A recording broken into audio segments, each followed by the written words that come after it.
42% BC quota కోసం BC JAC రాష్ట్ర వ్యాప్త బంద్కు పిలుపునిచ్చింది. అనేక చోట్ల వ్యాపార వాణిజ్య వర్గాలు విద్యా సంస్థలు స్వచ్ఛందంగా బంద్ పాటిస్తున్న పరిస్థితి. దీని మీద మనం ఒకసారి వరంగల్ వెళ్దాం. కృష్ణమోహన్ మనతో లైవ్ లో జాయిన్ అవుతున్నారు. అక్కడ బంద్ ఎట్లా జరుగుతుందో తెలుసుకుందాం. Krishnamohan, good morning. ఎలా ఉంది వరంగల్లో రాష్ట్ర వ్యాప్త బంద్ ప్రభావం ఎలా ఉంది? కనిపిస్తుంది. ఉదయం నుంచే జేఏసీ నేతలంతా కూడా ఆర్టీసీ బస్ డిపోల దగ్గరకు చేరుకుంటున్నారు. తర్వాత ఇప్పటికే ఈ బంద్కు సంబంధించి అన్ని పక్షాలు కూడా సంపూర్ణమైనటువంటి మద్దతు ప్రకటించాయి.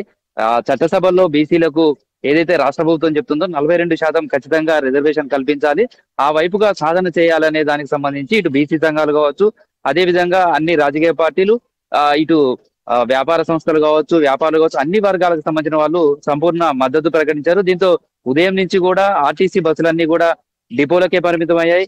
బస్ స్టాండ్ల దగ్గరనే జనమంతా కూడా ఆ ఉదయం బంద్కు సంబంధించినటువంటి ముందస్తు సమాచారం ఉండడంతో చాలా మంది తమ ప్రయాణాలన్నీ కూడా పోస్ట్ పోన్ చేసుకున్నారు, కొంతమంది రద్దు చేసుకున్నారు. దీంతో ఆర్టీసీ డిపోల దగ్గర ప్రధానంగా ప్రస్తుతం మనం హన్మకొండ బస్ స్టేషన్ దగ్గర ఉన్నాం.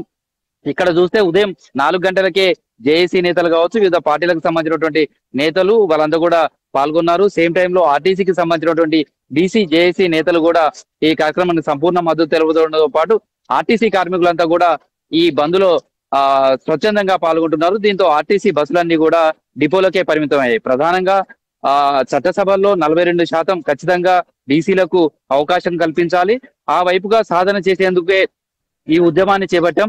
రాష్ట్ర బంద్కు అయితే మాత్రం వరంగల్ ఉమ్మడి జిల్లా వ్యాప్తంగా సంపూర్ణ మద్దతు తెలిపిందని చెప్పొచ్చు. అందులో భాగంగానే దాదాపుగా ఉదయం నుంచి జనరల్ గా కూడా వరంగల్ లాంటిది హైదరాబాద్ తర్వాత అతిపెద్ద సిటీ, ఇక్కడ ఉదయం నుంచే యాక్టివిటీస్ అన్ని కూడా స్టార్ట్ అవుతాయి. హోటల్స్ కావచ్చు, లేకపోతే టీ స్టాల్స్ కావచ్చు, ఇలా చూస్తే నైట్ నుంచే ఇది కంటిన్యూగా ఉంటుంది. కానీ ఉదయం నుంచి కూడా చూస్తే, మార్నింగ్ నుంచి చూస్తే ఎక్కడ కూడా చిన్న చిన్న హోటల్స్ కూడా క్లోజ్ అయిపోయాయి.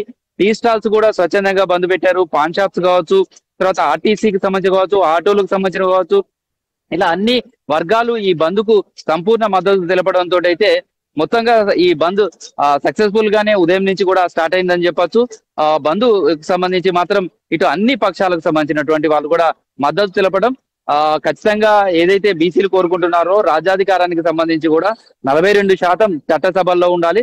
అసలు జనాభా ప్రాతిపదికన తీస్తే కూడా అంతకంటే ఎక్కువ రిజర్వేషన్ కల్పించాల్సిన అవసరం ఉంది, ఆ వైపుగా సాధన చేయాలి అనేదే బీసీ సంఘాలు పిలుపునిస్తున్నాయి.